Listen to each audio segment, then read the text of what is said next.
And she's like, you're gone all the time. I get it. You're feeding us, but like, I don't get you at ever. The kids hardly see you some days. Like, what are you doing this for? Why are we doing this? I didn't sign up to be a single mom. And dude, I'm getting emotional thinking about it because like I was doing everything I thought was right, which was providing. But provision extends so much farther than financial. And I learned it the hard way.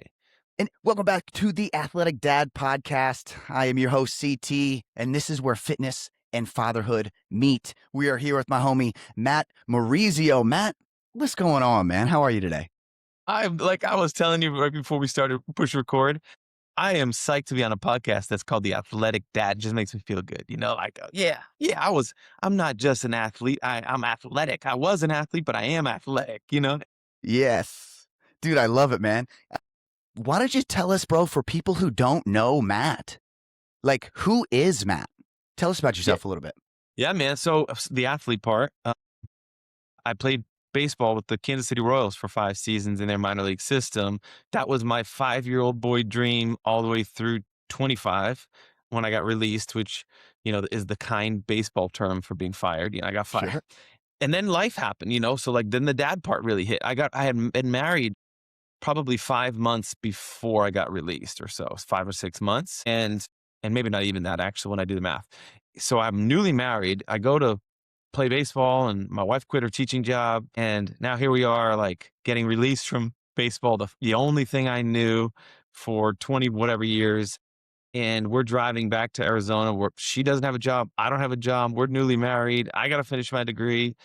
And then we got pregnant literally while homeless. Like we were living with different family members while we're trying to figure it out because we didn't plan to be there. So we're trying to figure it all out back in Massachusetts at the time, pregnant with our first kids. So then comes the dad part of my life. So there's the athlete and now the dad. And that hasn't really stopped for 16 years of marriage. This year, I have 8 children. My oldest is 14. So we basically been married and since we got married, been having children.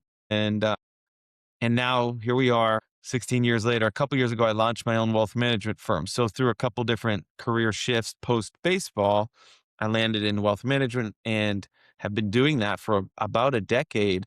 And then a couple years ago, I really felt like it's more of a calling than a career for me, and really felt called to launch my own thing in it. So it's called Reconstructing Wealth. It's an investing financial planning firm, really after changing people's relationships with money, like changing them from the inside out, because I've experienced that from making 4 figures as a minor leaguer to not even just me as an example, but managing tens of millions of dollars and seeing wealth at scale. I was like, man, the ones who really got it figured out are the ones who are emotionally detached from money. And I learned how the game of money worked, and I really learned how to emotionally detach from it. And in doing that, my life has changed. I'm a better dad. I'm a better husband.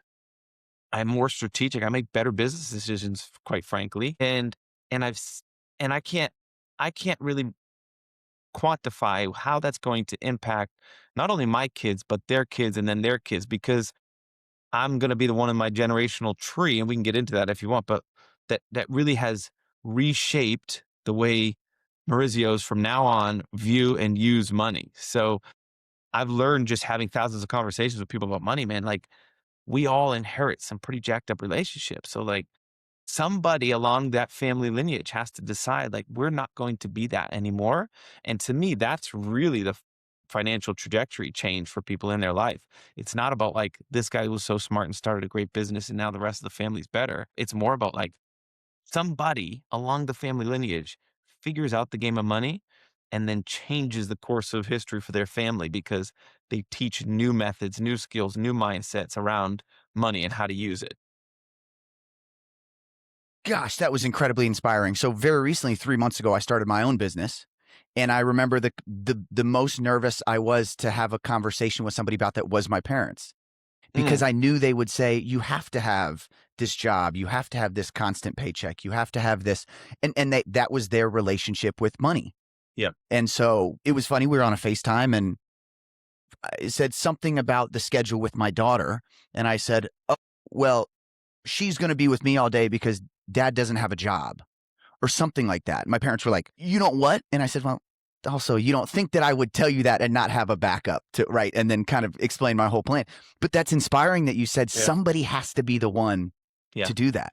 And you've taken that upon yourself to be the one and then to be able to educate the future Maurizios. You got it. And the Yeah, dude, reason I that's feel very awesome. calling is just because now, because I have the unique vantage point in my world of helping people with their money, that's why they come to me. I can potentially help them become the ones in their family. And then their family tree is forever changed. Wow. And then you broadcast that across an entire client base and then generations beyond that. I'm like, we can change the way a generation views and uses money. That's kind of the mission of the firm. That's unbelievable. I want to back up a little bit first because Sure. that wasn't a technical difficulty. You actually heard Matt say he has 8 children Yeah, that was real. I glossed over it as if over the that's like last normal. 16 years. And so when we first had a conversation, a little backstory about getting Matt on this podcast, I said, "Hey, schedule's a little tight. I got maybe a 10-month-old or a year-old baby at the time. You know, wife and I are both trying to figure out work. It's going to be tight squeezing this in." Matt says, "Well, I've got 8, so let me know when you're free." Right? And it was one of those things where I'm like, "Wait, hold on a second. I'm complaining because of my tight schedule and Matt has 8 kids and is still willing to make this work. Like we can definitely do this." Dude, tell us from somebody who has 1 kid and then people listening, might have 2, 3, 4 kids. What is the day in the life of a father with 8 kids? What does that even look like? Cuz my brain can't quite fathom what something like that would look like. Man, it's full. I mean, that's probably the obvious Sure, statement. sure. Here's what I will say that's probably a really honest answer, but probably a really helpful insight too, is that the entire day, nearly the entire day, minus I call it 20 or 30 minutes potentially, is designed around other people. And I actually think that's really healthy. Mhm. When you have that many competing demands, you really don't have the time to sit and be selfish with yourself or schedule or anything. And so I've learned over the years, like it has taken time to really unwind my wiring. So, like, just for perspective, I was the person that brought pre-planned, pre-made food on the 8-hour bus with us, stealing the athletic trainer's coolers so that I could put my food in it to keep it cold. And while everybody else went to Subway or a gas station or whatever fast food we were nearby in the middle of nowhere, America, playing minor league baseball. I was also the guy that my wife, if she used to want to annoy me when we first started dating, if she moved the sunglasses kind of crooked on my dresser, I would notice and get annoyed by that. And I tell you that because I'm incredibly structured and systems driven, and I like order and I like cleanliness and neatness. And I can't have nearly any of that with 8 children. And it's taken me probably, honestly, probably 4 kids in. It was finally the time I was like the wild stallion that finally broke and you could put a saddle on me. I was like, okay, this is, and not in a bad way, not like, oh, I'm giving up on myself, more like, man, I have really worked to just have my life focused on me. And I was unwilling to live for somebody else first. But that has actually become a really, really healthy rewiring for me. So the days are full. Like I start the day at 5:30, and sometimes I have my quiet time in the morning. Other times, because my 3-year-old climbed in bed with us the night before, I get out at 5:30. He gets out at 5:45. And he's like, "What are you doing?" And I'm like, "What are you doing?" Right, that's And the so question. what should be my quiet time doing my reading and praying and all the things, he comes in and he wants a bottle and he wants to talk and he wants to put a show on. And immediately from like minute 1, basically after I had a cup of coffee, as I'm having my first few sips, it's like it's distracted already. But what I intended to do for my day is already jacked up and it's 5:30 in the morning. You know, there are days where I have planned workouts that don't go as planned or don't go at all. And all of this stuff has really, really taught me that I need to first have systems, second, have flexibility in those systems, and third, realize like my frustration comes when I don't get what I want for my needs. And yeah, we have needs, we do, but I'm telling you, and you can live a life that really doesn't revolve around you and your needs. It actually is a lot more fulfilling life. It's a lot more healthy over the long term. There are frustrations. I mean, I told you my wiring. Like it's still I still have to fix it all day. But this morning 5:30, my son got up at 5:45. We're reading together. The next one comes down. The next one wants a bottle. By like 9 o'clock, I had a couple drop offs already for different sports and piano lessons. I had made a coffee. I had made a couple breakfasts. There's just already a lot of the stuff that already happened, and And it's the day basically rolls like that. yeah. Yeah, it's unbelievable. I had a coach, my first coach at Indiana University, Terry Hepner was his name, who has since passed away. Unbelievable guy. I tell everybody he was the Coach Sig before Coach Sig. If you followed the Hoosier football team at all, but Oh my god, who he used to didn't? I say, don't. yeah, who hasn't, right? He used to say, have a plan, work the plan, plan for the unexpected. And these are things the little coaches speak. We're back in college. It was like, oh, these little things are so stupid. They just have to have these quips. But that's something that's really stuck with me, especially since having a baby. So, what have you learned about yourself being able to have a plan and say, okay, this is what the day is going to look like? And immediately, 15 minutes into you waking up, that plan has been completely thrown off.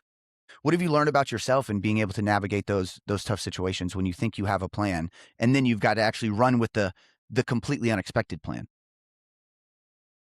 The first child I had was the hardest transition. 0 to 1 was the hardest transition for me because it was the most jarring to my own life.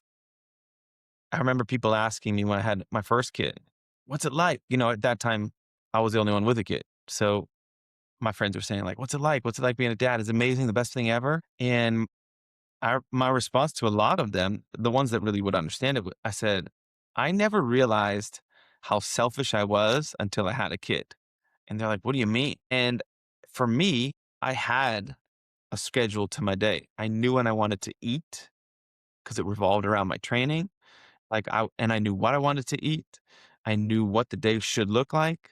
And now all of a sudden, like I'm supposed to be eating, but someone has a blowout in the car, and we got to change everything, not just them, but the seats. And it sounds funny to say, but like I'm 45 minutes past my feeding window, and I'm pissed.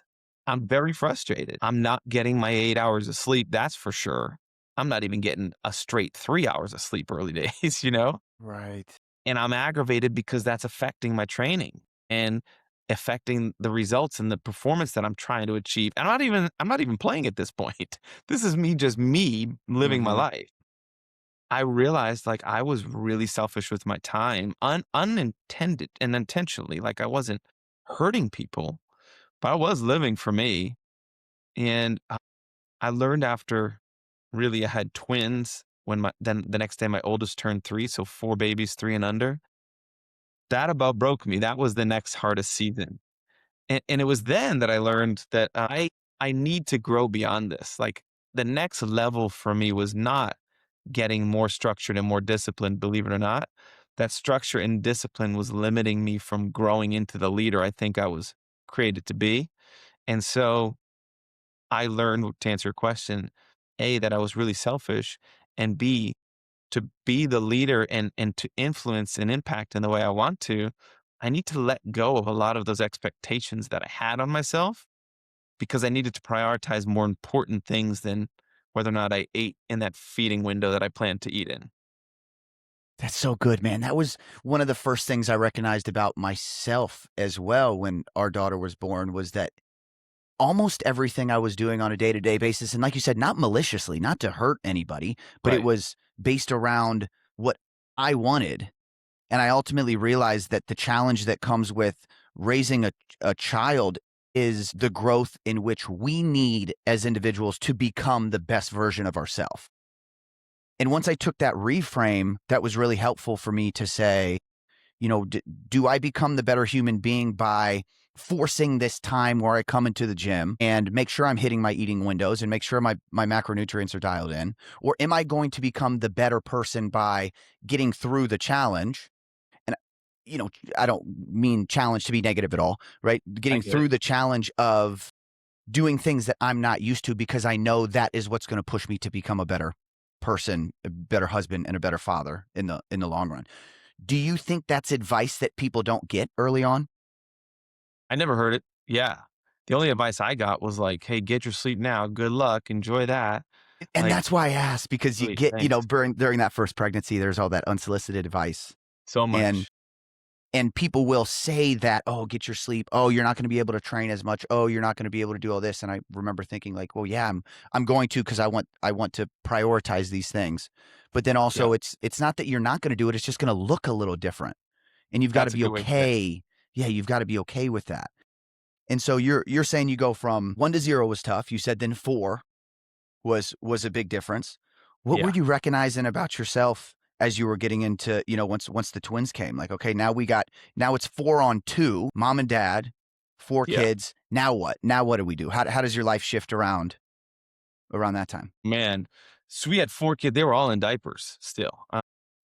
My oldest was in the middle of potty training, and yeah, I've got stories after stories from that season of life. One of them I will just share just for perspective. I remember the latest I brewed a pot of coffee, not just like reheated a coffee. I brewed a fresh pot of coffee was 9 o'clock. I remember PM. I remember pushing the button on the pot on the button on the coffee pot to say, "Well, we got to make it till 1 a.m." And so I brewed a pot of coffee, and that was because with twins, like, it's double the fun, it's double everything, double the Mm, feeding, double the diapers, double it all, and my wife was nursing, so right around after the 1 a.m. feeding, 12, 1, somewhere in there, they had their stretch where it was, like, 3 or 4 hours of sleep, and so the days were so insanely full 'cause I had a 14-month-old, a 3-year-old, and then 2 newborns. We were going through in a 24-hour period we were going through 25 to 30 diapers in 24 hours because, a newborn, say every 2 to 3 hours you change a diaper. If it's 3, even 3 hours, that's saying they don't ever have a blowout and it's all perfect, which we all know is not true. Like, even if it's 3 hours, that's 8 diapers in a 24-hour period times 2 plus 2 other kids in diapers. Like, it's 25 to 30 diapers in a 24-hour period every day for, I don't know, 6 months before my son was trained, and then it went down to maybe 20. yeah. Like, Yeah. we, uh, we were all hands on deck, and that that's probably the biggest shift for me was, like, I didn't have a second to even try to be as scheduled and as routine driven as I was. It was pure survival, Mhm. and it was really hard. But it was for sure worth it because I came out the other side of it still having been relatively consistent with training, still keeping a relatively decent diet. I didn't fall off, like, none of that fell off. The systems, the habits that I had created that have just become me, carried me through the entirety of that insane period of life because I knew what it took and I knew call it the bare minimum. I knew what I needed to get done versus what I wanted to get done. And I was able to still execute because it was almost reactive. It was habit driven. It wasn't like I didn't have to think it through. So for me, learning that really helps me understand, man, if I can create healthy habits, they will carry me through anything. I'll butcher the saying, but I've heard it say like, I won't even try to say it, but it's something about rising to, we fall to our habits, we don't rise to our something, or I forget what Sure. that's meant. But like, Yeah, but yeah. that's Fall to your whatever that saying is, training. Yeah, whatever that is. I it's know what you're something like saying. that. But that I lived that, especially through that season of twins. Yeah, and so there had to be a time at 4 where you and your wife sat down and said, "Okay, this is it. Yeah, This I is mean, hectic. There's a lot going on." But you guys got to 8. yeah, Was the conversation in the very beginning, "Hey, we're gonna have as many kids as possible"? Was it, "Let's get to 3 and figure it out. Let's get to 4"? What's the communication like between mom and dad during this process that ultimately got you guys to having 8 beautiful babies? man, it wasn't ever, let's try to have another. I'm gonna be honest with you. Like my first child, my wife was on, she had birth control pills because she had a cysts on her uterus, so, or ovaries, I think. So she had them as like a medical, so she was as a medical niece, and so she was pretty consistent with that. And we got pregnant with our first. And believe it or not, between the first and the second, we tried. We're like, well, I guess we're in the family season of life now, so we want more than one, so let's have another one. And we tried after the first. and had 2 back-to-back miscarriages, our only miscarriages. We had 2 of them back to back while we tried for those. And then we sort of kind of gave it up to God and threw up our hands. And we're like, we went through all the testing. Everything came back inconclusive because we wanted to know, are we a 1 in 100 chance of a healthy baby? And we just happened to hit gold on the first one. Like, are we Yeah. destined for 99 failures?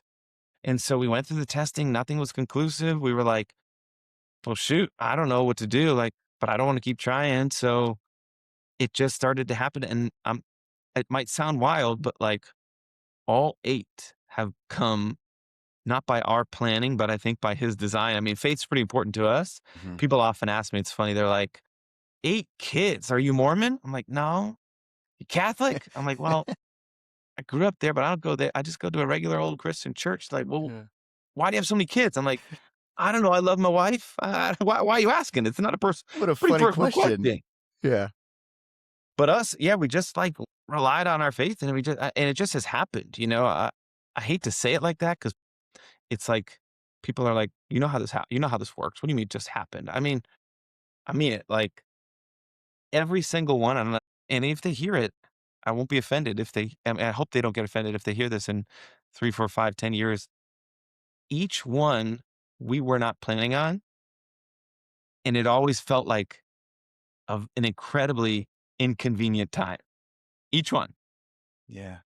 And each one has been one of the greatest blessings of our life. Like we consider our greatest honor raising our kids. Like that is Absolutely. our primary ministry, most important job. Like our greatest honor of our lifetime is to raise them. And so never have I wanted to return one, you know what I mean?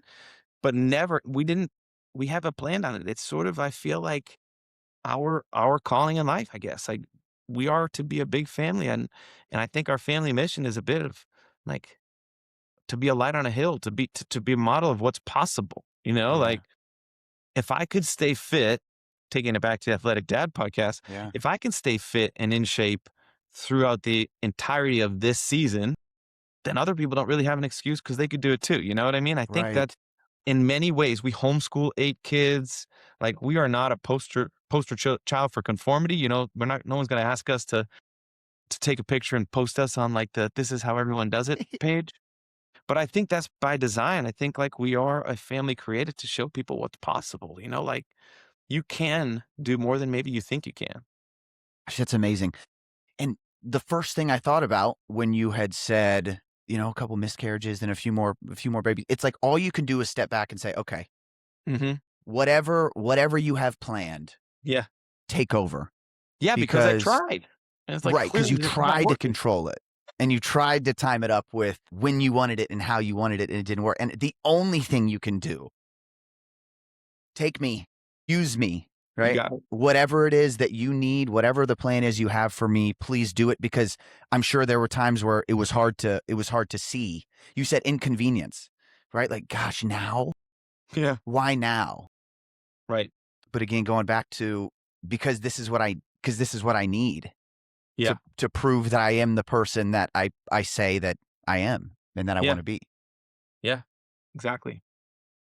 Tell me about the relationship with you and your wife through this entire process, because that's something that I think about when we were so excited talking about, when my wife Danielle was pregnant, and we knew August was coming, and you kind of have a due date, and everything is, you're so excited about bringing this child. So you get in the nursery and you're getting all this stuff together, and you don't really realize, but this is the last time that you and your wife will be at this stage for the rest of your life, where it's just you and the person you love the most on the planet.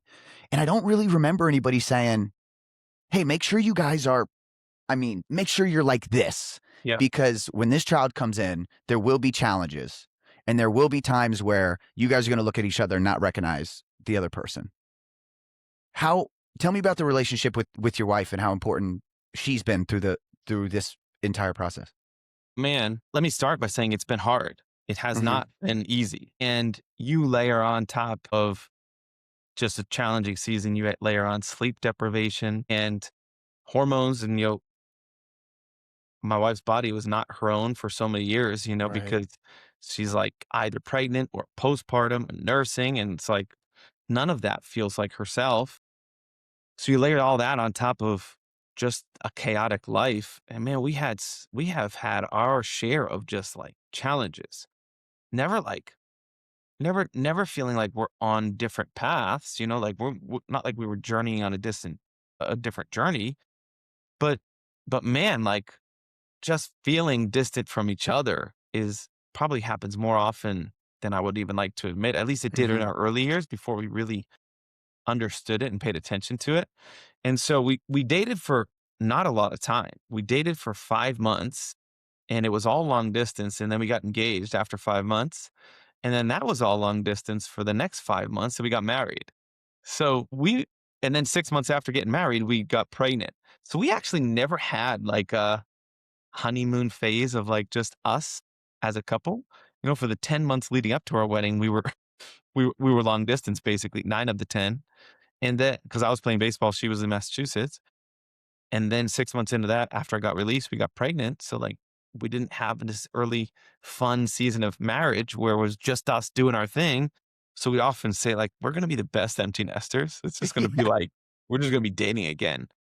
I And will say, watching the Netflix shows that you watch as people who are dating for the first time, right? And yeah, like laughing at and sharing movies that you both enjoy. And oh, that's that'll be the first time in my life, in my married life and parenting life, I'll be able to contribute to those conversations about like binge watching anything. I'm the worst. You ask me, have you seen Game of Thrones? Nope. Have you seen it? I'm like, no, I haven't seen any of 'em. I don't watch a no, single no minute of it. way. I just don't, I don't choose to make time for that because there's so much else that Yeah. anyway, what I will say though, couple things that have really helped. Nobody told us beforehand, but for us, having faith at the center of our marriage has always been important. And whenever it isn't and it's removed and we're looking to each other to be the answer, it's a problem. So I think of it like we both have to have a healthy relationship in our faith first, and then together we'll be healthier. But if either of us are struggling in those areas, then and we're not focused there, then we're looking to each other to solve a problem that we're just going to fail because we're human. So that part has really, really been important to us. And the other part that I would say more lately than ever. We've been surrounded by some couples lately, being like the last, I will say, 5 years since we moved to we live in Charleston, South Carolina now. 5 years ago, we moved the family. My wife was like 8.5 months pregnant with number seven. That's a whole different story. But again, back to that, like don't go by the common standard. Like we Hmm. go to the beat of our own drum. But since moving down here, we've never been surrounded by more couples who prioritize weekly dates and prioritize their relationship first. And I think that's so healthy and so untalked about. People talk about, like you said, hey, good luck. You're not going to have all those things that you used to have once you have a kid because they become your life. I think that becomes an unhealthy model throughout like parenting. And that's the reason you hear of stories of people having kids that go off to college and then getting a divorce because they don't know their spouse anymore. And it's because the kids became the center of their universe for 18 years or whatever it is. And a lot changes in 18. I didn't marry the same person 16 years ago. She's probably been three different people since then, at least. Hmm. And same with me. If I was the same person 16 years ago, that's a problem. Like I haven't grown a bit. That's an issue. So we continually refall in love, but it's because we prioritize us and we actually articulate that to our kids. Like we have to have first a healthy relationship with God, but then we have to have a healthy relationship with each other so that we can be better parents for you. And that's why we're not taking you to whatever birthday party and instead we're going on a date. Like, we actually say these things to them because they need to know like they're better if we are better. So we prioritize our relationship over our kids 10 out of 10 times. It's amazing. I remember the first date that my wife had after our daughter was born. I mean, it was probably a year. And we sat in the car and laughed about something. I mean, hard. Like, Yep. first time that she and I laughed hard over a year. And we Yeah. both kind of looked at each other. We were like, wow, we have not done that. Yep. And we're in Cleveland. Her family's in upstate New York. My family's in Indianapolis. So we don't have people around to be able to watch our baby. And so we had a nanny for a little bit of time. And that there were some things that came along with that. And she was amazing. Just didn't work out for us as far as like work scheduling, money, all that kind of stuff. Sure. And so we're trying to figure out how to get back into that rhythm of finding ourselves and finding who we are as husband and wife, because that is, I mean, probably as difficult as everything is with, raising a child, it is that piece also, because you had mentioned it. My wife is still nursing. And so if there's a time where it could be she and I, there are things like that take priority. We also co-sleep. And so my wife and daughter sleep together. So it's not even like I'm sleeping in the bed with my wife all the time. And Mm. so there's definitely some difficulties that come up with that. But we have decided that this is the most important thing right now. But it is important, as you're saying, to at least once a quarter. I think I said it this weekend. I say, "Hey, once a quarter." It's something that we could try to look into, is a date night or going to see a movie or something like that. But I think that is so important. And if we can't do it with one, how would we ever be able to do it with eight? So now is the time. Now is the time, I think, to really start on that. Yeah, I would just challenge you on that if I can, out of love, I promise, to up your standard with your wife. Mm-hmm. Just, I would say not a quarter, shoot for every week, but it Mm-hmm. doesn't have to be going out every week to find a babysitter because that might not be a reality. But I would say women want to be pursued, and if she feels pursued, then your whole life is better. Your whole relationship's better. So maybe it's during a nap if there's a schedule, then you schedule like a front porch time, Yeah. or something. And you have to get creative in those, especially with different seasons of life. Like you can't just pay for a babysitter every week to watch your kids for 3 hours. Like Mm-hmm. you go broke. So you do have to get creative with it, but I would prioritize that and pursue her. And man, like we have a baby in our bed too, but my wife and I have made the decision like we do need to be in the same bed with the baby, like that because it goes back to like who matters more, Mm-hmm. us or our relationship together, our relationship with them. And so it's something to think about. I'm not telling you what to do there, No, but no, I but I totally. I am appreciate but it. I am encouraging you, at least on the date side, to put extra effort into it because it's worth it. And it even if it does cost a little extra, sometimes there's no better investment. And I live in the investing world. Like Right. stock market doesn't matter. Even in your business, like there's no return on investment like the relationship you have with your spouse. Yeah. Yeah. That's a great point, and you're absolutely right. So I don't take it as a negative thing that you're saying. And also, that's another reason why I wanted to start this podcast, is because I want to learn from dads who've been doing it for Cool. longer and have seen and have learned and made mistakes and figured out better ways to navigate this. And so I'm always up for learning, because again, I think selfishly that's something that helps me. We've Yeah, man. Can I share a story about that? Please. Yeah, yeah, And please. that suggestion and that challenge is coming from a from a place of experience more than it Mhm. is like anything else. So after the 4 kids, we had our fifth. Obviously, that's how that works. And no, excuse me, we only had four at this time. And my wife kind of, well, she hit me right between the eyes. It was after the kids went to bed. They were a little older, so they were actually going to sleep. And she and I were in the kitchen, and I was out a lot. So like I was not in wealth management yet. I was in finance staffing. And in that business, the culture of the firm was such that like, hey, the workday starts at 8, I think it was. Yeah. It was 8 to 6 was the workday. But if you're in by 8, you better be doing great. So it's like more like 7:30. Mhm. And if you're out by 6, you better be doing great. So it's more like 6:30. Unless you have a networking event in the evening to continue the business. And if I wanted to work out, I would leave at 5 in the morning to get to the gym so that I can, you get the picture. There were so many days that I would wake up and go to bed in the same house and I didn't even see my kids. I wasn't traveling. I was just home, but I was doing it in the name of provision. Like I was providing, I was keeping food on the table. Our expenses were exploding, because we went from apartment to house, one kids to four, one car to two, like I needed to keep, that was to me, I was the provider. That was my job. And then she hit me between the eyes that evening and she said, it was out of nowhere. Like we weren't talking. She just said, "Hey," I'm like, "What?" "I didn't sign up to be a single mom." And I was like, "What? Like, what are you talking about?" And she's like, "You're gone all the time. I get it. You're feeding us, but like, I don't get you at ever. The kids hardly see you some days. Like, what are you doing this for? Why are we doing this? I didn't sign up to be a single mom. And dude, I'm getting emotional thinking about it because like I was doing everything I thought was right, which was providing. But provision extends so much farther than financial. And I learned it the hard way, where provision means being that like husband your wife deserves and being the father your kids deserve. And it's like being the emotional support she needs, pursuing her, like loving her like she wants to, being with the kids and actually physically, not just physically, but mentally present with them and getting into the things they're into. It's like, it's way harder than working 12-hour days, like way harder, especially for people wired like you or me Hmm. who just want to hustle. Like that just feels good. I can go 14 hours and love it.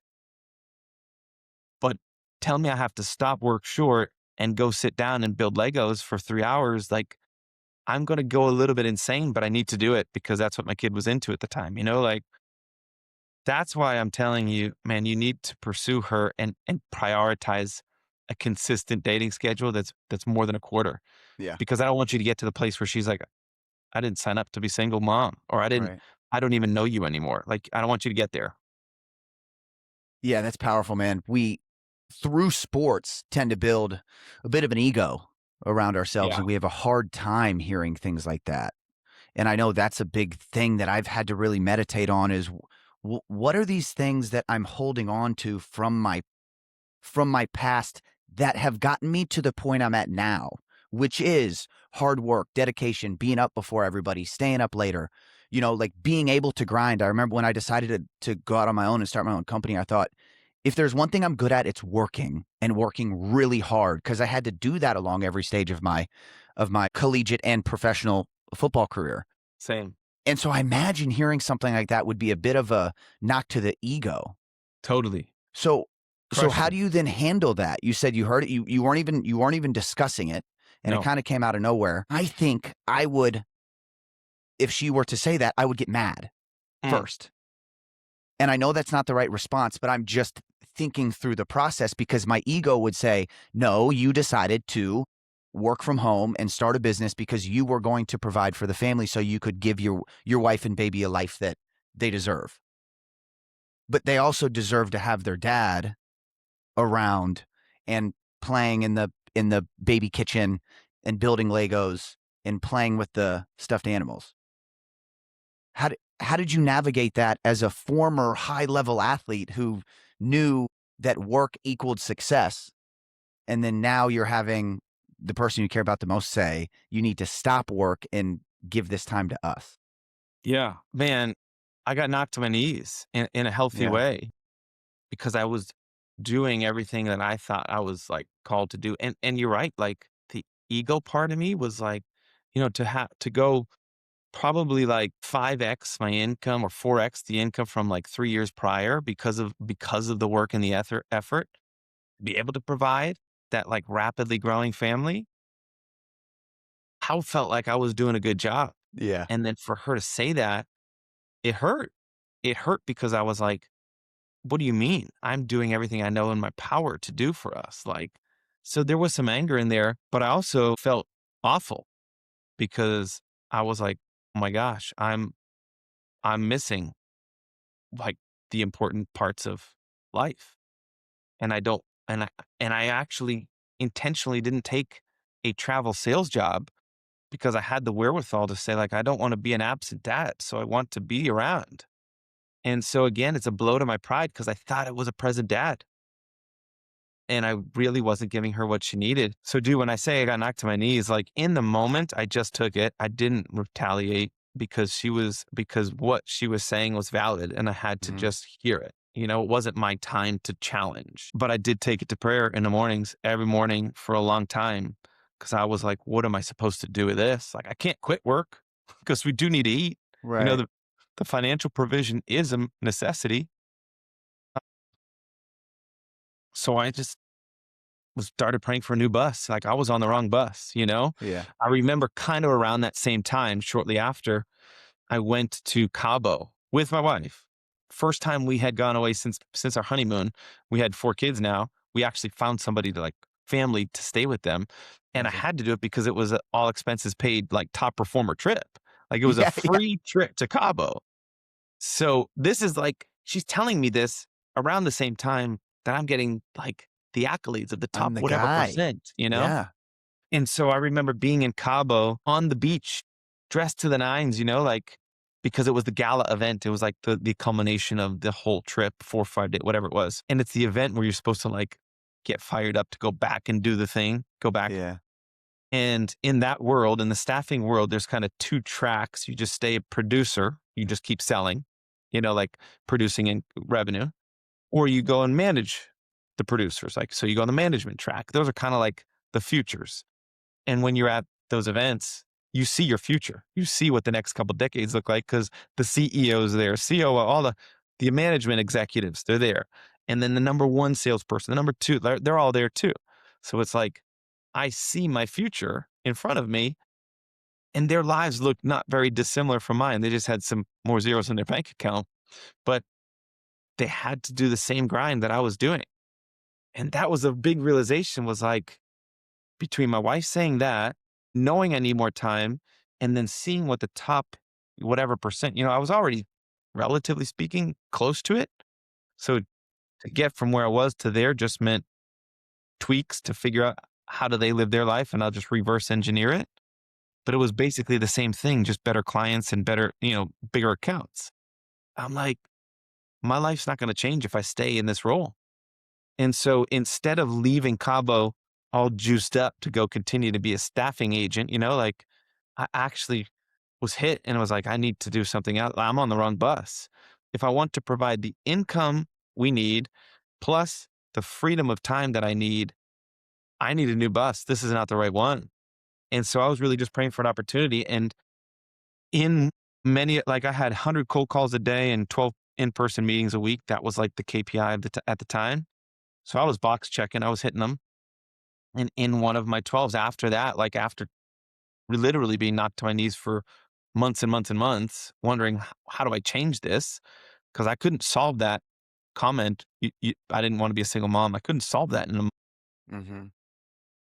I got introduced to somebody. We had a coffee meeting. It was one of my 12 meetings per week that I had to have. Like I was running back to the office to make more calls. But he asked me, hey, have you ever considered wealth management as a career? And I actually first said no because I had met some financial advisors as an athlete. And then in my world, it was finance staffing. So I had a lot of finance people in my world. And I didn't like it because it was very middleman. And anyway, long story short, here I am 10, whatever, almost years later, and launching my own firm in it. That became the bus I didn't know I needed to get on, but it became the bus I needed to get on. So again, when you commit to like the uncomfortable, commit to prayer, commit to stepping into what might not make sense on paper, dude. Like I never would have said 8 kids living in Charleston, launch a wealth management firm at 40 as Yeah. the sole provider. None of that makes sense. But here I am, sort of a walking miracle in so many ways. Oh, that is such a great story. And we have so many parts of our, I feel like, careers and lives are intertwined. Even hearing you explain that, I went through the same exact process. I mean, just Yep. months ago. And the biggest thing for me was I was, like you had said, I was doing the same thing. I was hitting the KPIs. I was making as much money as I possibly could in that current role that I was at. And I was trying to change everything around it besides myself. Mm, And once I mm, finally realized I was the problem, and you had said I had to get on a different bus, I'd never framed it that way, but I just, that's exactly the situation I needed to be in. I looked to the future. I said, if I continue to do this, I'm not going to be the father and the person that I believe that I should be. So I have to do something different. And that there's so much fear on the other side of that. But yeah. then also understanding, trying to align, you had talked about reverse engineering, like looking at what do I want my life to ultimately look like? And if these are my goals, I know the thing that I'm currently doing is never going to get me there. So I have to get out of my own way instead of stop trying to place blame on. And it's very easy to say, oh, I can't do this because my daughter. I can't do this because of my wife. And not saying that I was blaming them for anything, but that is what I was trying to change. Was what can we do with those, with those two? And is there a time thing? Is it daycare? Is it whatever? But no, I had to realize it was myself. Yeah. And once I got out of my own way, then I opened up the ability to build that future that I saw. And I always tell people I'm so happy I did it because, I'm still having those conversations of, how do you feel? It's been 3 months, 4 months, whatever. I always say I'm so blessed that I found it and decided it at 40 instead of at 50. Yeah. At 30, if I would have made the decision, I think it would have been a completely different outcome because I wouldn't have been the individual who's ready for that pursuit. But at 40, I was finally ready to be able to do it. I mean, at 39 years old, and that was the biggest thing for me, was getting out of my own way and realizing that I was the problem. What advice do you have for guys who are listening to this and are in that same exact situation, but are scared to make the leap? Man, I got a friend who leads Love Church in Omaha, and he is a master with the English language. He told me once, and I'll never forget it. His name is Michael Connell, OC. He said, "You can have comfort or you can have growth, not both." Mm, And so I would say that to that person. I would say you can either have comfort or growth, not both. So if you're looking for growth, which it sounds like that person needs some type of change, which growth is often associated with change. It's rare to grow doing the exact same thing unless you're already, living uncomfortably, then sure. But if you have a steady Eddie, comfortable routine, rhythm, and things just aren't working out, it's hard to not change anything, but see dramatic results, dramatic growth happening. Usually to grow, you have to get a little bit uncomfortable. We know that as athletes, like when you're training in the gym, you go through the motions in the gym, you don't see the results. You get really uncomfortable in your training, you start to see results. You actually have to break down muscle to build muscle. That's how the science works. So comfort or growth, not both. I would tell that person that like it's going to take some discomfort to get to where you're trying to get to. And if you try to do it on your own, this is me speaking, man, it's really scary and stressful to try to control your entire life. I think whether you're a Christian or some other belief, I think the understanding that there is a bigger power, there's a lot more at play than just you and your universe. And I think recognizing like there's a bigger calling and a bigger life for you to live, more people for you to serve. I think starting to think like that, whether you're praying to God as a Christian or just kind of like meditating or into the universe or whatever it is, like you got to get out of your own way and think about it from a perspective of like, who am I called to serve? What are my unique giftings that I can use to serve those people? Because that's going to be the fulfilling path, but it's going to be uncomfortable. You can't possibly do the same thing that you're doing now, but expect a different result. yeah. Yeah, and you said it. You learn that in training. You learn that through team sports. Dude, I remember being the most uncomfortable when I felt comfortable, right? When you get to the point where I don't need to Well, that's watch like, any. that's the total dynamic shift. To me, that's a healthy growth mindset, but like Yeah. it's hard to get there when you think the other way. Yeah. And, it's back in college, it was, I don't need to watch more film. I don't need to study more. I already have it figured out. Right. And that's that mind shift that you got to kick yourself out of that. And I get caught doing that even these days when I come out here. I come out in the morning and I'm doing some work. And if I kind of sit back in this chair and I think, I'm good. I'm happy where we're at. I have to slap myself because I know there's no way, as soon as I get comfortable, there's no way that I'm going to be able to grow from it. So I think that's a great piece of advice, man. You And got you to know got what, to get man? I see a uncomfortable. lot of people because of my unique vantage point with people and their money. I call them country club rich, and I Hmm. think it's like the scariest place to get to, is that you've gotten to a place financially speaking where like needs are met, extended needs are met. Life isn't really all that anxiety inducing because you've met most of the needs. Man, that's the scariest hamster wheel to jump on because it feels so cushy and comfortable to be on that hamster wheel. And so, like, it actually takes real intention to get off of that hamster wheel and not stay country club rich. A lot of people are like, man, I just got to feed the family. I got to hustle. Like, and that grind is real, but try to keep that throttle down when you get to a place where like all needs are met. To me, those are like, that's a real elite performer when you can, yes, grow to feed the family, but then you get to a place where it's like all the needs are met. Everything I hoped and dreamed I had. Like, well, why are you working? Right. And most people quit there because most people focus on themselves as a goal. Let me meet all of these achievements for me. And then you hit them. And now you go to the country club, 4 days a week you're golfing. Life is good. But like the people who keep that throttle down are the ones who strive to change others' lives, not their own. And there's no end goal for that. Like there's an unlimited number of people you could serve and help. And like when that's your ambition and that's your calling, shoot, those are the ones that buzz past the country club real quick. Yeah.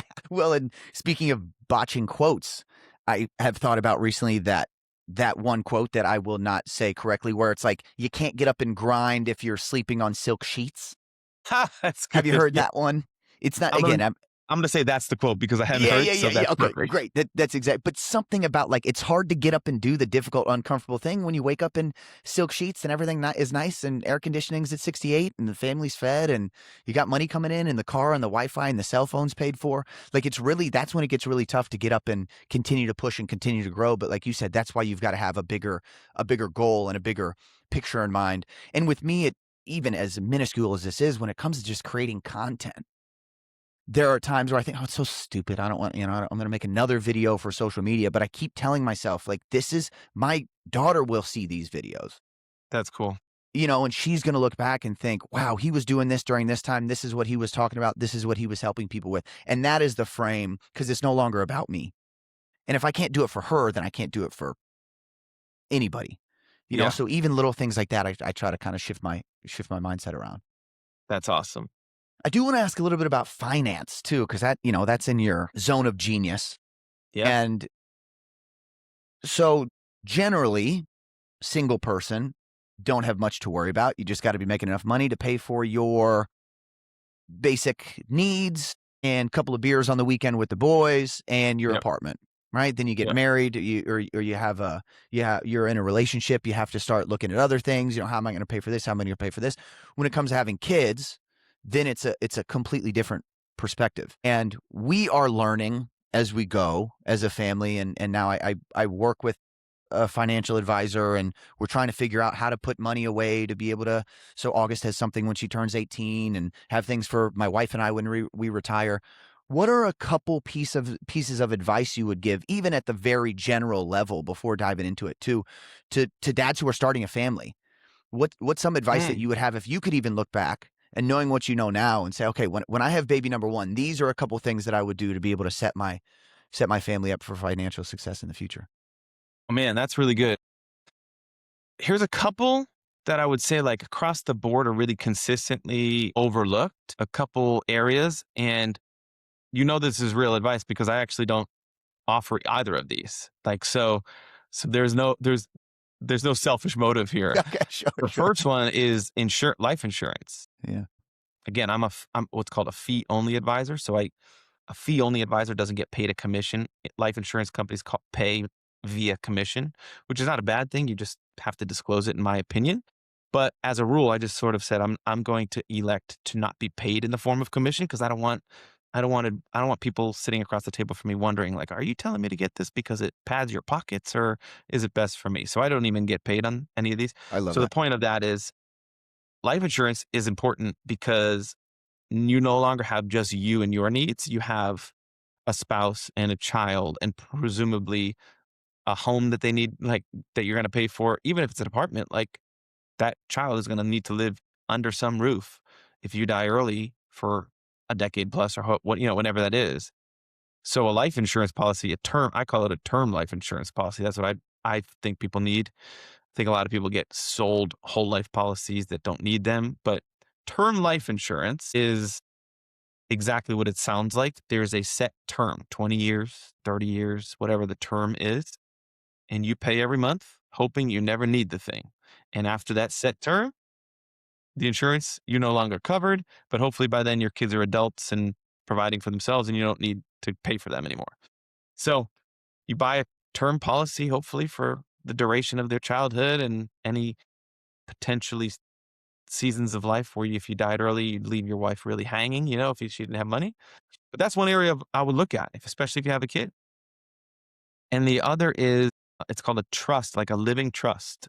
Revocable trust is the formal term. But essentially think of it like this. It's a instruction manual for everything that's important to you when you die. if you die early and your wife dies early. Because if you die early, your wife takes everything. Like that's how that works.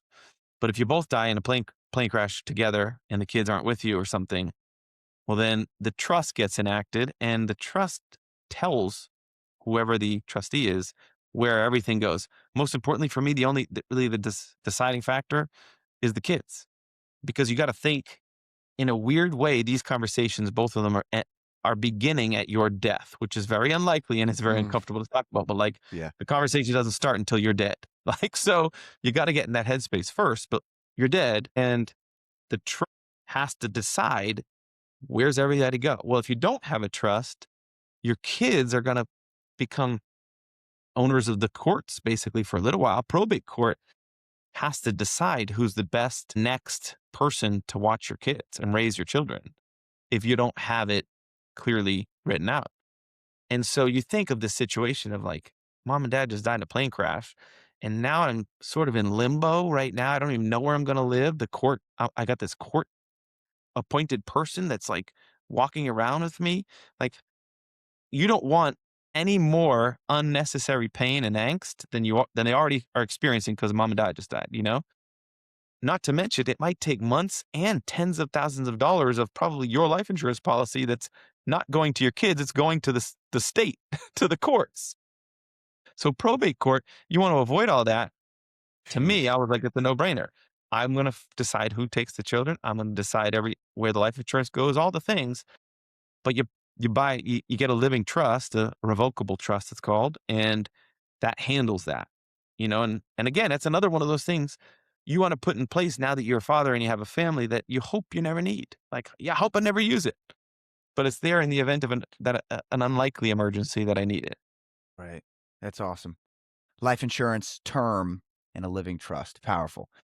You had mentioned earlier that you have figured out how to emotionally detach from money and wealth.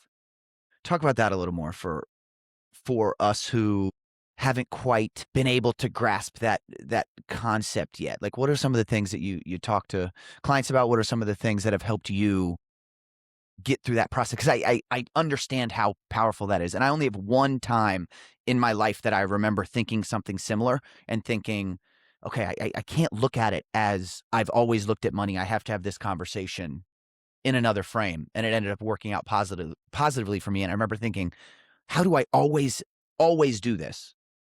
But then you still go out on a Friday and buy you and your wife a coffee and think, oh gosh, it was $8. Did I really need to spend that? But I know the joy that we get from the coffee is worth more than $8. Right. So what can we do as fathers and as individuals to start emotionally detaching ourselves from money?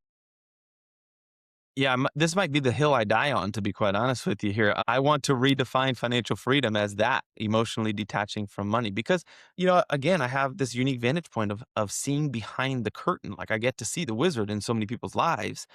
And I know enough people now and have helped them and talked to them that they, by definition, are financially free, which means you have enough investments to fund your life. Like, you don't need to work anymore. Work is optional.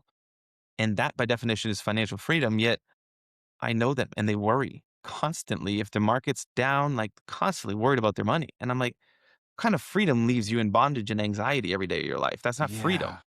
So Gosh. emotionally detaching from money actually is separate from how much money you have in your bank account. And I am case study number one. This is why I have become so passionate about this, because I've experienced it in my own life first. So I would say the first step, if you want, on the framework, and I kind of have like this multi-step framework that I sort of think through really with any decision making, but especially as it relates to money and learning to emotionally detach. The first step is having an awareness of your problem. Like, if you don't know that you have an unhealthy mindset around money, how are you going to fix it? In the same way, like, if you don't know you have a drinking problem, how do you solve it? If you don't think you have a problem, you don't want to fix it. There's no problem. You know what I mean? So you got to get aware that there's an issue. And to me, to uncover that, often the question is, can you think of a story from childhood that really exemplifies how you think about money or think about people with money today? And if you think of that story and then you think about your emotional response toward it, toward when you open your bank account and or spend money on coffee or buy something you shouldn't have, shouldn't have, you feel like you shouldn't have, or you know a rich person and and you feel a certain way about them. If you can get to the root of like, where's that coming from? Why do I think that way? Did I read it in the textbook? Probably not. And I would argue, having had enough of these conversations, I'll just sort of give you the shortcut and like, here's the cheat sheet. You probably caught it from your parents. And I say caught because more is caught than taught with children. I have 8, so like I see it a lot. I see how they speak, and I'm like, I know where you heard that. That was my bad. I shouldn't have spoke like that. My bad. You know what I mean? Yeah. And so I didn't know I had a problem up until 10 years ago when I got into the world of finance and I actually talked to people who are good with their money, like who have an understanding of how the game of money works. Cause I didn't up until that point. I lived with this worried, fearful scarcity mindset around money, but it kind of served me in a lot of my life because I made 4 figures as a minor leaguer. Like, for anybody that need that help with the math, that's sub 10K in a year. It's Yeah. really hard to do anything on sub $10,000, especially save. So my whole life, I needed to squeeze a quarter out of a nickel. So that served me pretty well. And then I had a bunch of kids in a short period of time. We already sort of talked about that season of life. Like, that, by the way, contributed to me thinking provision is the main thing and the only thing I need to do, financially speaking. And that for sure contributed to why I was just a workaholic and just felt like that was what I needed to do. It's because I worried about it. I was gripping it so tightly, you know? So you get aware of that you have a problem. That's a good way to get awareness. Once you have an awareness around the problem, then you got to start to solve it. But to solve it, you can't just shortcut to be like, all right, invest a bunch and then I'll be good because a giant pile of money without a healthy relationship behind it, without an understanding of what that money's for, will lead you to worse anxiety than you had before because now you got more to lose. So, like, after you have the awareness of the problem, you do have to work through the problem, which often sits with, like, what's this money for? More importantly, what am I on this earth to do? Like, what is my calling? What is my point here? Yeah, I'm a dad. Yeah, I'm a husband. This goes back to an identity thing. Like I was a baseball player until I wasn't. And that was a really difficult unwinding of an identity. So again, the work around relationship with money you can hear is way harder and way deeper than you probably originally thought.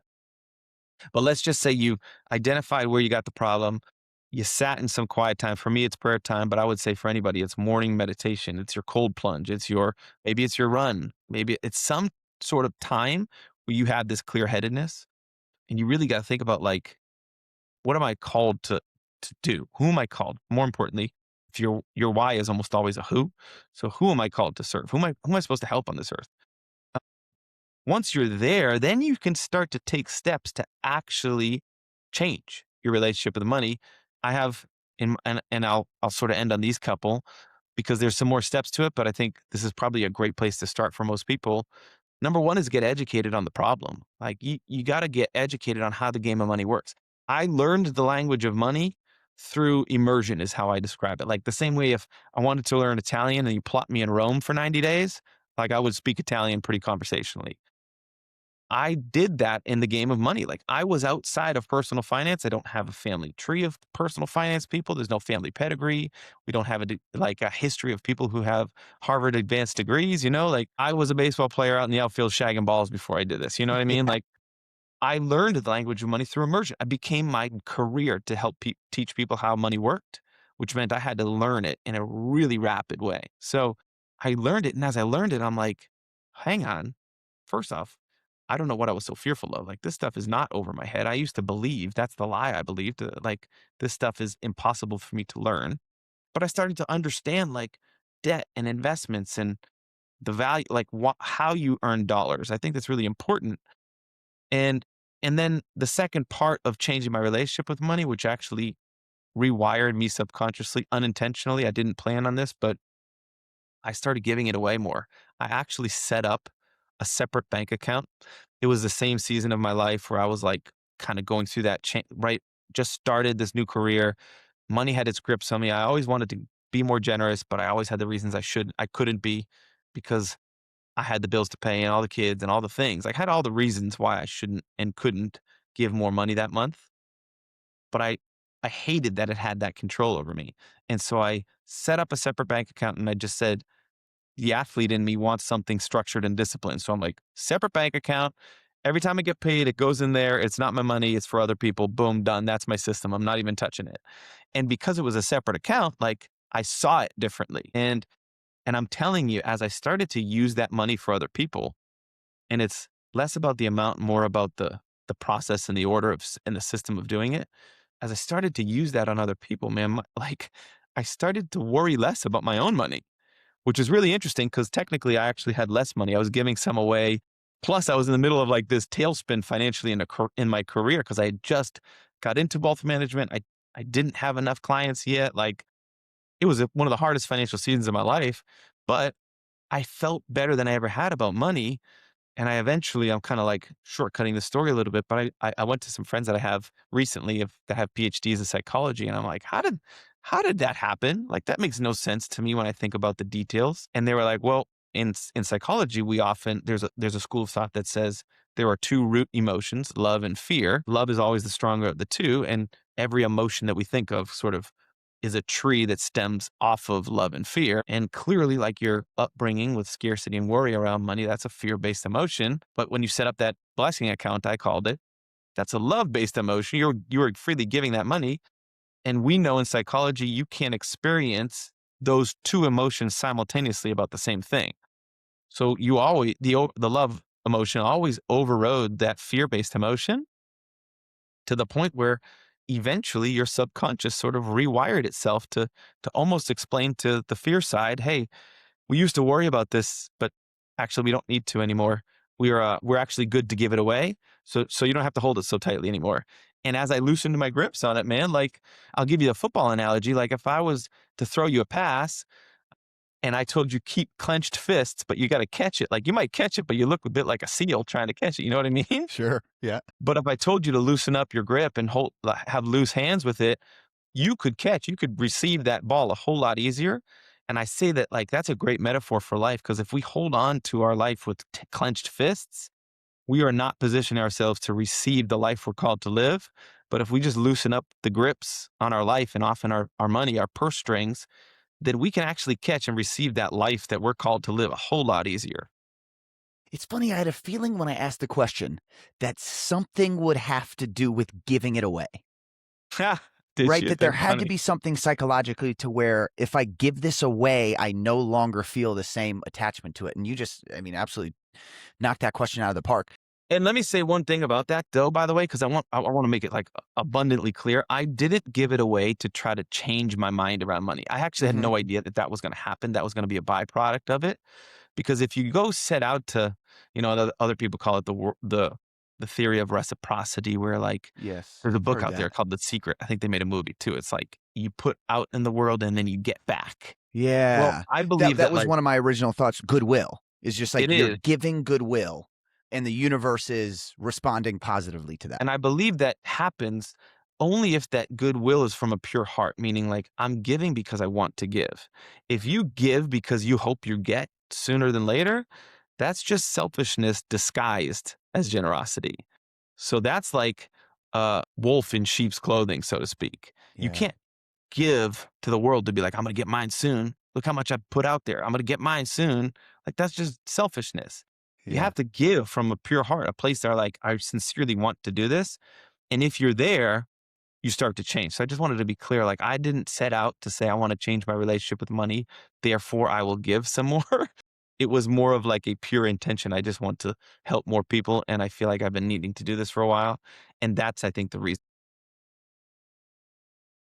That's so good. Yeah. I have mentioned multiple times about entrepreneurship that I believe that people who risk and bet on themselves will receive positive outcomes from the universe. Obviously, there's some details there. You have to do the work. You actually have to be in something that is giving positively towards society. You can't be selfish in your pursuit of entrepreneurship and say, "All right, universe, I'm not going to do anything. I'm just going to sit back and you're going to pay me for it." That's But right. I did feel that there was a connection there to like once you give it away, that's when, Cool. if you give enough goodwill out. But man, great answer. I just a couple more, bro, and we'll wrap up because there are a few things Cool. that I want to hit on. This is fun. Dude, yeah, this is awesome. You can tell. So anybody who doesn't know, Matt has been on basically a podcast tour the last year, Yeah. and you can tell, bro, that you've spoken a lot because Thanks, man. everything you're saying is coming across very clear, and Cool. all the information is tactical and things that we can take and use as soon as somebody finishes That's listening to great. this podcast, for That's what example. I want. And I That's love that. And great. that's always a goal when having these conversations. Like, what can we take immediately? Yes. So tell me how life is happening to you, not. I'm sorry, life is happening for you, not to you. Romans 8:28. Yeah. Yeah. Am I Yeah. am I correct there? Tell me about that a little bit. Yeah. Romans 8:28. All good things work for the good for those who love him and are called according to his purpose. It just means that not all things are good. I want to be very clear. That doesn't say like everything is good. It means like even the bad can be used for good for those who love him and are called according to his purpose. So even there can be rainbows after rain, sort of, so to speak, you know? I believe that if you live in the what if mind, you are destined to live a life of unfulfillment. A great example for me is my whole life up until in baseball, I'll go back to that. I was a pitcher shortstop up until through high school. I was even drafted in high school, Waltham, Massachusetts. One of, I don't know, a couple people in history to ever be drafted out of Waltham, Mass as a pitcher shortstop. And it was like late in the draft by the Padres. I wasn't going to go because I was competitive. I'm like, I can get drafted higher. If I got drafted once, I can get drafted higher next. And I chose to go to Northeastern. I had a scholarship. Fall of my freshman year at Northeastern, I converted to catcher. I had a sit down meeting with our head coach, and I was the only freshman that was drafted. So like I was walking in probably a bit like a proud peacock with my feathers Sure, spread, you know? I could imagine. Yeah, And he says to me, "Hey, will you sit down for a minute? I just want to have a talk about your spring." And this is fall of my freshman year. And he says, "I don't really know." Here's how he started. "I don't really know where you're going to fit into our pitching rotation or pitching staff this spring." And I'm like, "What do you like? Who else was drafted on this team? Nobody. Like, what are you right, talking about?" I right. didn't say that, but I'm thinking that. And he explained a few of the guys and the situations. He's like, "But I really like your athleticism and I like your bat. And I think you could play in different positions. And we have an opening at a catcher that like we don't have a definite catcher yet. And I wondered if you'd ever be interested in that." And I was like, I hadn't caught in my whole life. Like, there's maybe one Little League game in my whole life I caught just for fun when I was like 8. Like, I didn't catch. And I remember after that, I called the scout that drafted me from the Padres. And I think that's a little lesson in itself is like, seek advice from those who are farther along a path that you've been on. Like, notice I didn't call my mom to say, "What do you think?" Like, I don't know. She's my mom. Doesn't know about baseball. Yeah, I called the guy that sees thousands of players a year and he drafted me. So he's seen me. I'm like, I just had this sit down with Coach McPhee and told me he might want me to catch. Like, what do you think? And the guy was like, "Listen, I listed you as a pitcher shortstop because I like your athleticism, blah, blah, blah. Like pitching and catching, couple quickest ways to the big leagues. If you take well to it, I say go for it." And between the head coach, who obviously sees a bunch of D1 players, he's a head coach, so he knows baseball. The scout that drafted me knows baseball. I was like, screw it. I'm doing it. And then again, kind of like if that's a theme in my life, like, "Hey, you'd be great in wealth management." I'm like, "I don't think so. I don't want to. What do you think?" Talk to some other people. I'm like, I guess I got to do it. I go and do it. Now, obviously, I'm in wealth management. I'm not in the Hall of Fame for baseball. So, like, you saw how that career went. sure, sure. And so, long winded answer to say, if I sat with that what if game, like, what if I never converted? What if I stayed pitcher? Because actually, I caught for 4 years professionally, but then I eventually pitched my last year. I was a pitcher in my final season professionally.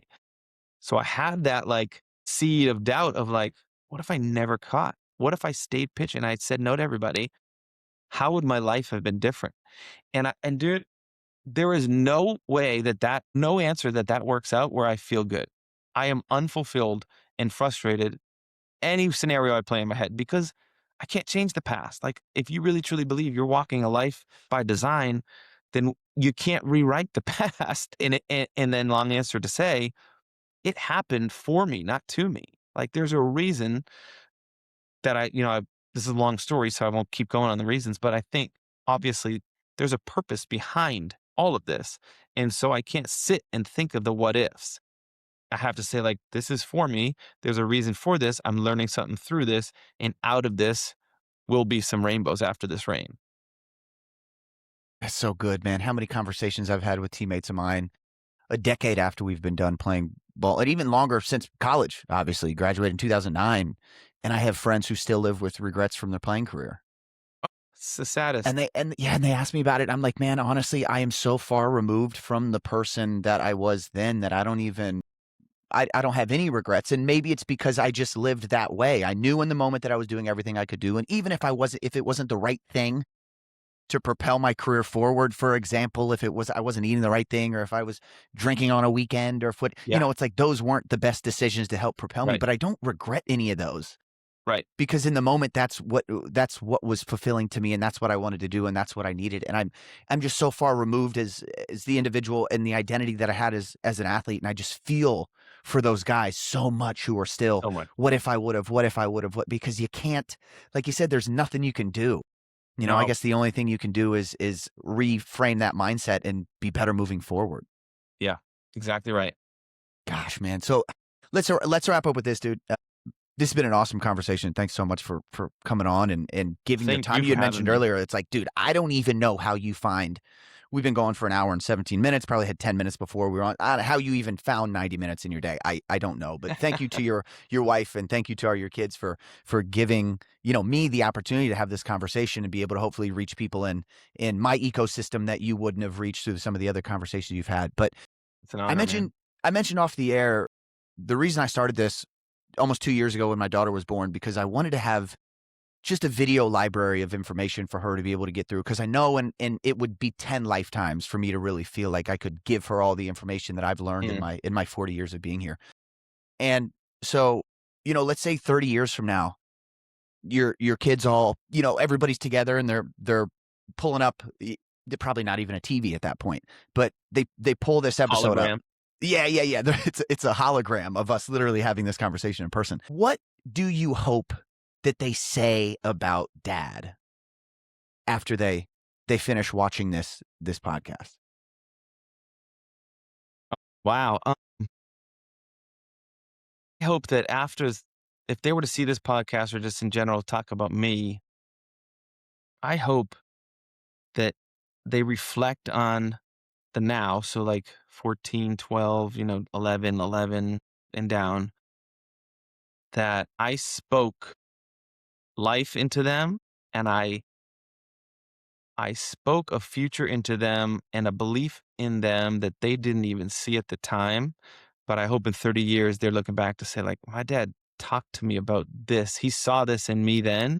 And I can't believe I'm living into his vision and what he knew to me knew to be true in me as an 11-year-old, as a 14-year-old. And I think if I can name that in them that they don't even know in themselves yet, give them, in other words, an identity that they don't yet see, but in 30 years, they're watching this and say, he did that for me. I am who I am today because he spoke life into me in that way. And now I've lived into that. I think that would be cool. That would be, yeah, a life well lived. You feel pretty good about them saying that.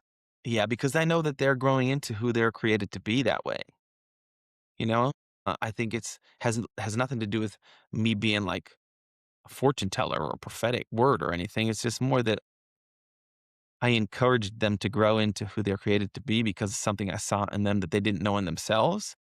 And I think like the scariest thing for me is to imagine not becoming everything I'm capable of. And I think of it like this is not like biblical. This is just sort of an image. If I were to die and I go to the pearly gates and God holds a mirror in front of me, I've heard this said by Ed Milet before and I stole it. He said, if God hold a mirror in front of you and it's a reflection of who God made you to be, and you're sitting there staring at that reflection and you don't know who that person is because you don't recognize them, that to me is like the scariest life. Well, that's what I'll have nightmares about. So the flip to that is I look at that reflection and it's me. It's exactly me. And that's where I know like I've I've I've lived my life to the max capacity. And if I can encourage my kids in such a way to do that now, and in 30 years they're looking, they're like, dang, I didn't even know that I could do that then, but he did. Then I guess that would be an awesome I guess that would be an awesome thing they could say. Yeah. It's incredible, man. Well, you're doing a hell of a job. And again, Thanks, I've you know, man. I've known you for an hour and a half, dude, and I feel like we could talk, like you said, over coffee. I mean, for hours, dude, about this kind of stuff. But I so much appreciate again the time that you've dedicated to this, and the fact that like you're still out there chasing the things that you love to do because you know it's making you the person to be able to give the best information for you. I mean, it's such a Yeah. you're in such a great spot and a good exciting time of your life, dude, and Thanks, man. things sound like they're just going really well, and just like to see you've done this over and over again, and you're positive and have a smile on your face the whole time and are bright and are not saying things like, "Oh, I didn't sleep last night because of this."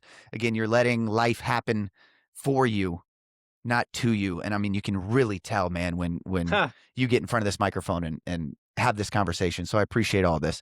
If Thanks for saying that. Dude, of course, man. If people want to connect with you, if people want to find you on social media, where can they do that, Matt? Yeah, it's just my name, at Matt Morizio on Instagram, Twitter, LinkedIn, Facebook. I'm kind of on them a lot. I'm pretty active lately. I've sort of gotten into writing on Twitter and using Twitter as a writing tool lately. It's kind of been fun. And Instagram, you can really see my life and my story because if people want to work with me, there's 300,000 advisors in the country, or maybe more. Like if they want to work with somebody, they want to know what that person stands for and who they are and what they're all about. And so I put that pretty publicly out there just because I think it's really important for people to know the package before they get into it. Yeah. You could also go to my website, reconstructingwealth.com. I got quizzes on there, and I'm in the midst of putting up a video course I recorded. It's all free. It might cost an Awesome. email address. That's about it. Awesome.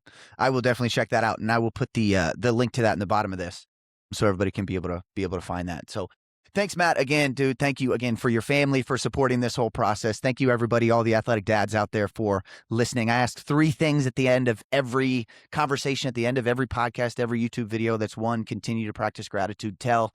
And number two, continue to tell the people that you love them. And number three, you only have one life. Might as well live it stimulated. All right. So I appreciate everybody for checking out the Athletic Dad podcast. This has been CT and Matt, and we will catch you guys on the next one. We appreciate y'all.